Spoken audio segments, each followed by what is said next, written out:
Hi guys, welcome to Twin Perspective. I'm Joe, and tonight I'm going to be presenting my top five greatest albums by The Cure. Now, The Cure has been one of my favorite bands ever.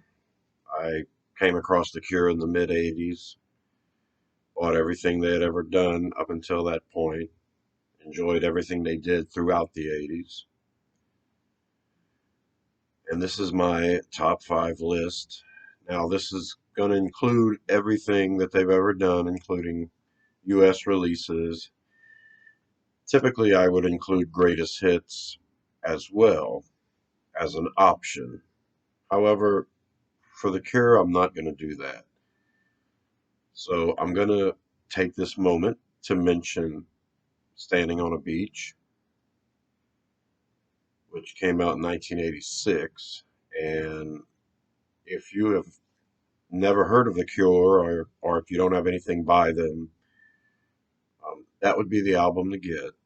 It covers everything that they did from 79 to 86. So it leaves out two great albums, Kiss Me, Kiss Me, Kiss Me, and Disintegration. But up until 86, this is pretty tight album. The best songs that they had on every album they've released up to that point. So it's a great album, but I'm not including it as an option tonight. So at number five on my list of best albums by The Cure, I'm going with the US release Boys Don't Cry from 1980. Three Imaginary Boys came out the year before, and then there was a US release of Three Imaginary Boys.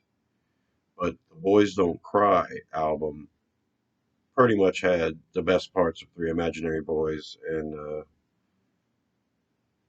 not only did it have Boys Don't Cry on it, it also had 10:15 on a Saturday night.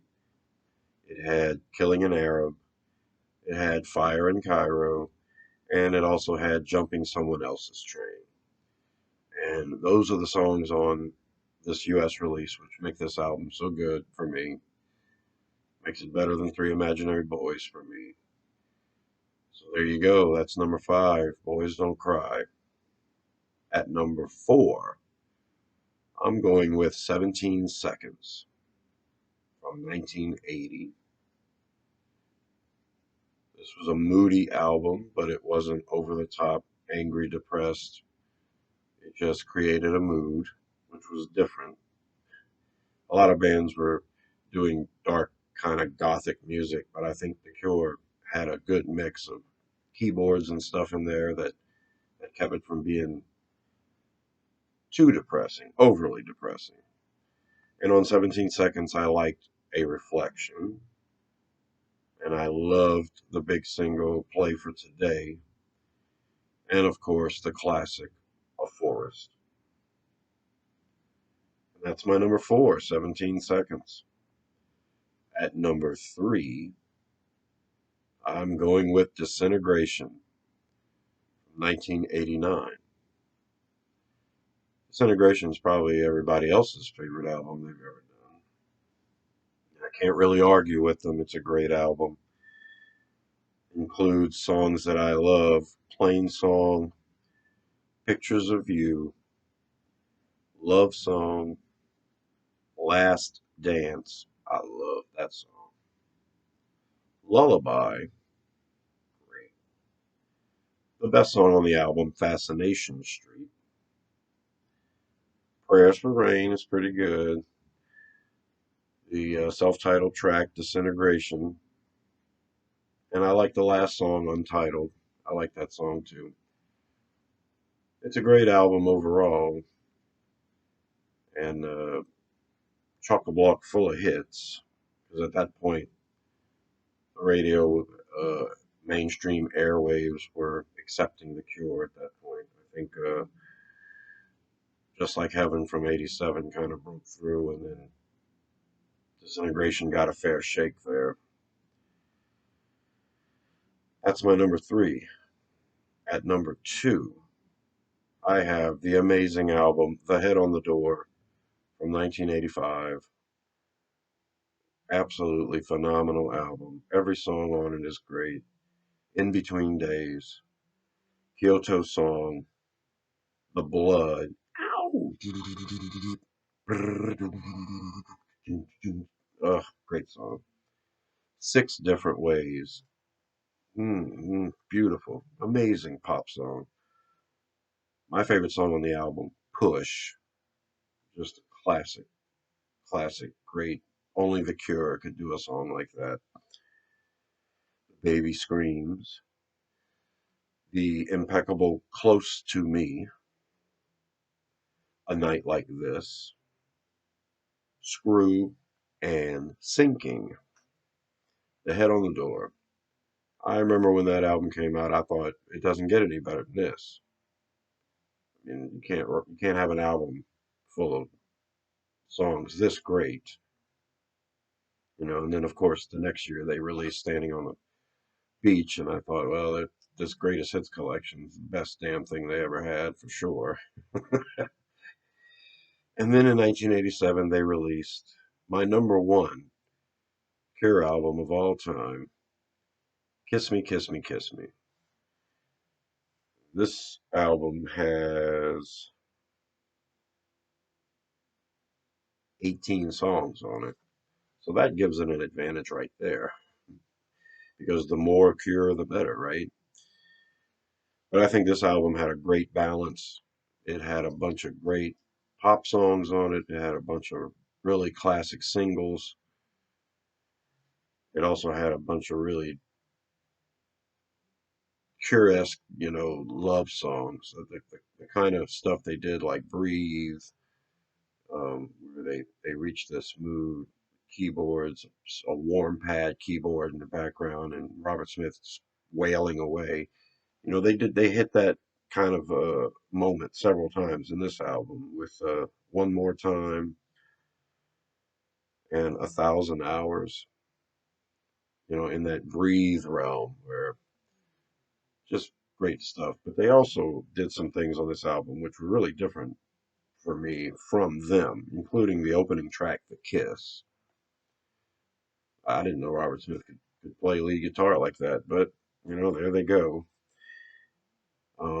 The big pop single Catch, which is a weird song, and that's a typical Cure song too. Only they could do a song like that, and completely different than The Kiss. Torture, which is pretty good. If Only Tonight We Can Sleep. That's a classic right there. Beautiful, very different. And right into this pop sensation, Why Can't I Be You? It might be my favorite song on the album, might be my favorite song they've ever done. It's just fun and poppy, and you know, it's an accomplishment for The Cure. I think this album's very, very varied, and Why Can't I Be You is a real pop song that just jumps out at you. And followed up by How Beautiful You Are. My old band and I used to play that one, How Beautiful You Are. The Snake Pit, which is very weird. Hey You, and that's another poppy one. The horns and stuff. The Cure like to bring in the horns every now and then. Just Like Heaven, of course, from Kiss Me, Kiss Me, Kiss Me. Just Like Heaven is probably one of the best pop songs ever written. Perfect construction of a song, in my opinion. Hot, Hot, Hot. Now that is another pop single and a great song.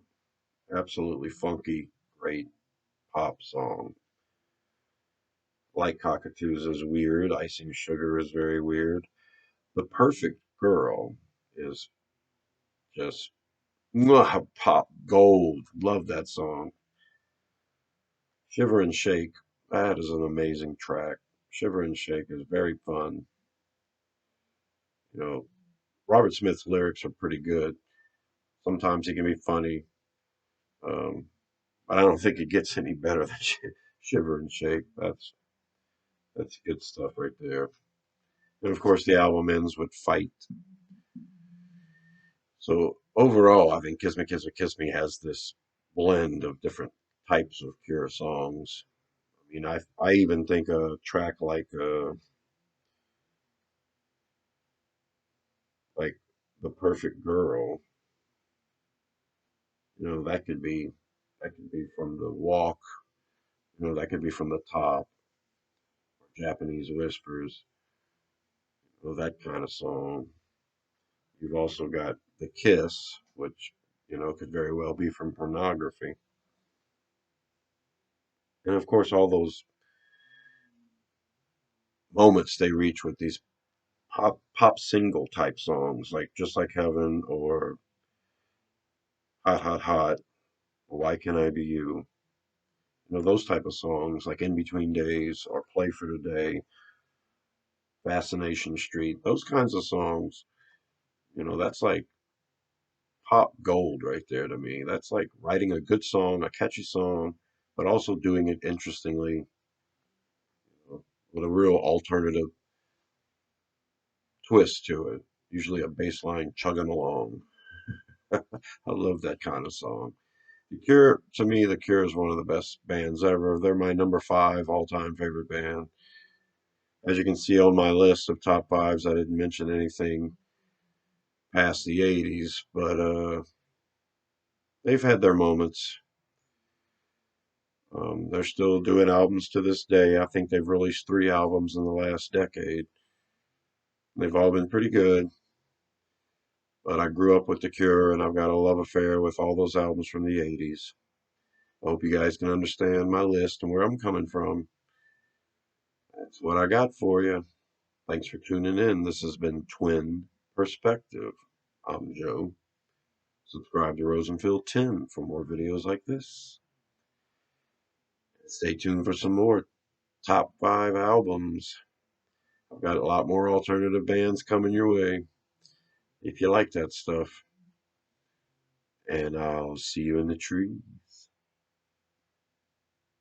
Bye.